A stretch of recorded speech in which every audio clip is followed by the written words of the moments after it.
Guys, welcome back to another video. So many of y'all want to come to work in the UK just because UK offers a better work-life balance, improved quality of life, higher pay packages as compared to India, but also maybe because you just want to travel. And to do so, you need a work visa so that you can successfully work in the UK as its employee. However, many of y'all have been confused about work visas. So in today's video, we will be discussing what are the different types of work visas, what are the costs, the eligibility, what do you need in order to apply for a work visa, and finally, which work visas or what visas are eligible to apply for the coveted PR in the UK. So if you are interested in this content, please keep watching. So the first thing when you think about applying for a work visa in the UK is knowing whether you really need one.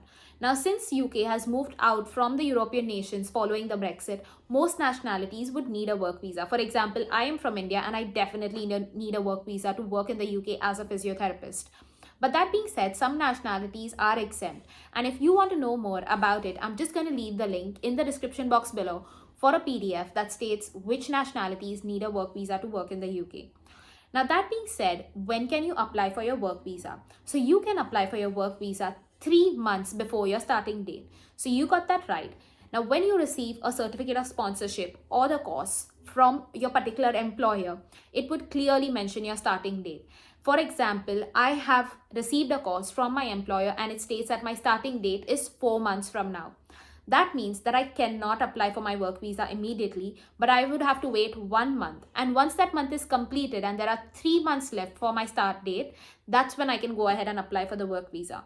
Now let's just take another example where my start date is within 2 months of me receiving the course. That means that I can now comfortably go and apply for my work visa because I have to start work within 2 months. Now, I hope this is clear, but again, many of you all would come ahead and ask me, "Oh, Nikita, where do I find the start date?" Well, the answer to this is simple. You will just find your start date mentioned in your certificate of sponsorship or the course that is issued by your employer and which is a requirement for you to apply for your work visa. So now coming on to the different types of visas. So there are 4 different types of visas that are available to us. The first type of visa is the long-term work visa. The second is the short-term work visa. The third is investor business development and talent visa. And the next is other work visas. Now, most of us are going to be interested in the long-term work visa. So let's just understand what this means. So the long-term work visa is again classified into different categories. The first one is a skilled worker visa, which is basically a tier 2 work visa that allows you to work for a group of companies that sponsor you within the UK.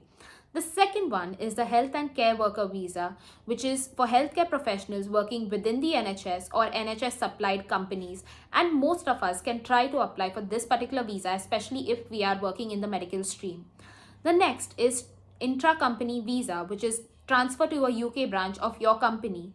And finally, you have the international spokesperson visa or the minister of religion visa. So now, most of us would be interested in applying for the skilled worker visa or the health and care worker visa. And to do so, we need to follow the point-based system that is provided by the UK government.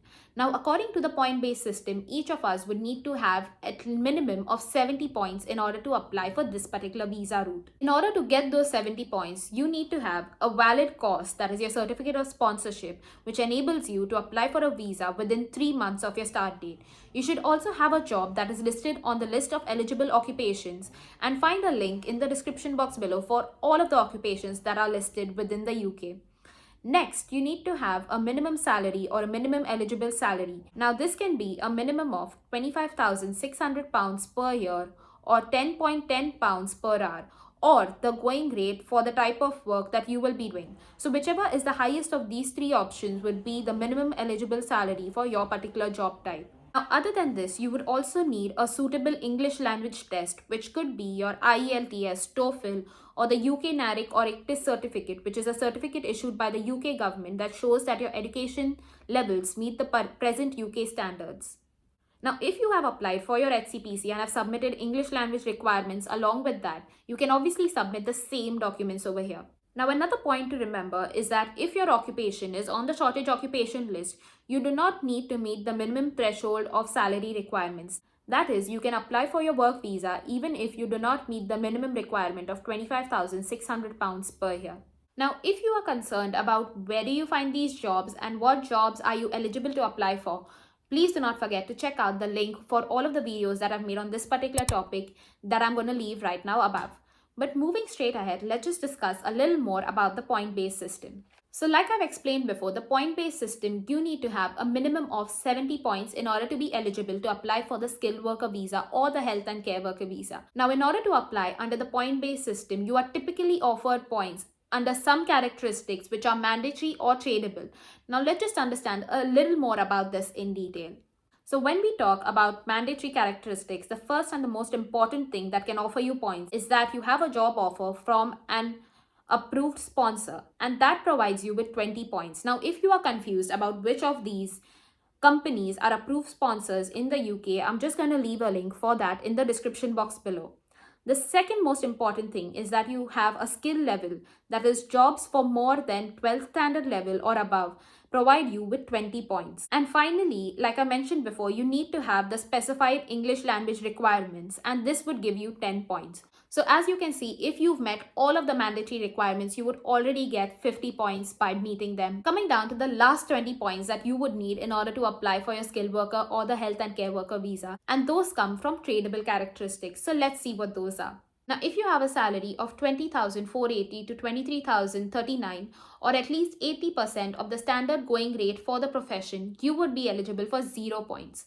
But if you have a salary of 23,040 to 25,599 or at least 90% of the going rate of the profession or higher, you would get around 10 points.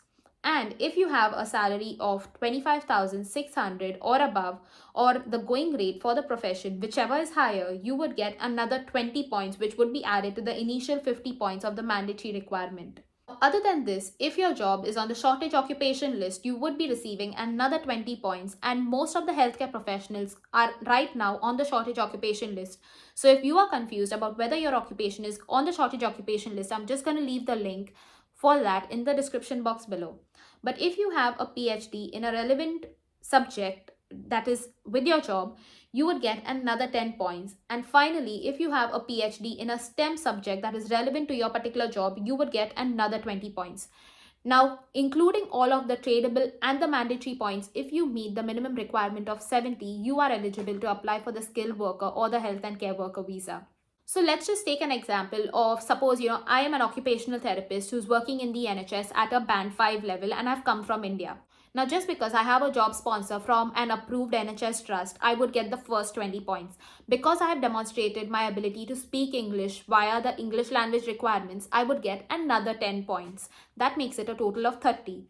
Finally, because I am working at an appropriate skill level, which is higher than the 12th standard level or higher, I would get another 20 points. So that makes it 50 points for me from the mandatory skill category. Now, coming on to the tradable points, just because occupational therapy is listed down on the shortage occupation list, I would get another 20 points. So altogether, I have met the minimum requirement of 70 points, and now I am eligible to apply for the skilled worker visa or the health and care worker visa, which is mentioned on my course. So now, just in terms of what is the validity for the visa. So some companies offer you a visa for 5 years where you can use that visa to work in the UK for 5 years. But many companies within the NHS also offer you visas for up to 3 years, and that is the maximum that they could possibly offer. So once that visa expires, what can you do and how do you continue to stay in the UK? So if you have applied for a skilled worker visa or a health and care worker visa, you can choose to extend or update your visa with the current or your existing employer. Or if you have lived in UK for more than 5 years, you can now apply for the PR or the ILR on this particular visa. Now, the PR or the ILR allows you to work in the UK without an eligible visa. That is, you do not need a work visa once you have your ILR. So you can choose the place that you want to work or how many hours you want to work once you have acquired your ILR. Now, if you are confused about the costs for the visas and what is the total amount of money that you need to show in order to get a visa, I'm just going to leave the link for one of my videos where I have clearly explained all of this right now above. Now, also in terms of how long does it take for your visa to arrive and what is the job processes that you need to follow in order to get your work visa.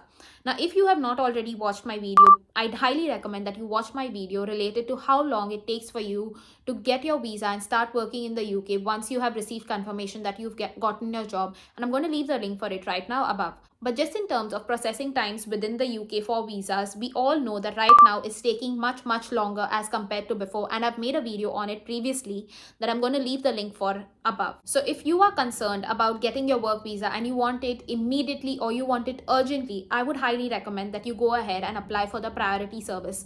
Now I understand that this may cost slightly more than your regular work visa, but I highly recommend it, especially if you want to join your work or are in a dire situation and need that. So the priority visa claims that it provides your visa within 5 days after your biometrics, and in most cases it takes around 1 to 2 days for your visa to arrive. So this will just expedite your process to obtain your work visa if you really need it right now. So I hope that this video was helpful and you would just ask me, Nikita, where do I begin to start and what do I do to find a particular job? So I've made videos previously about finding a job, but even before that, you need to apply for your HCPC application so that you are licensed to practice as a medical practitioner in the UK. And I've made videos for all of them, and I'm just going to leave the link for them in the description box below. But I hope that this particular video was helpful to you to understand the work visa situation in the UK. And if you have any more questions about it, I would recommend that you leave them down in the comment section video so that I could make follow-up videos about it.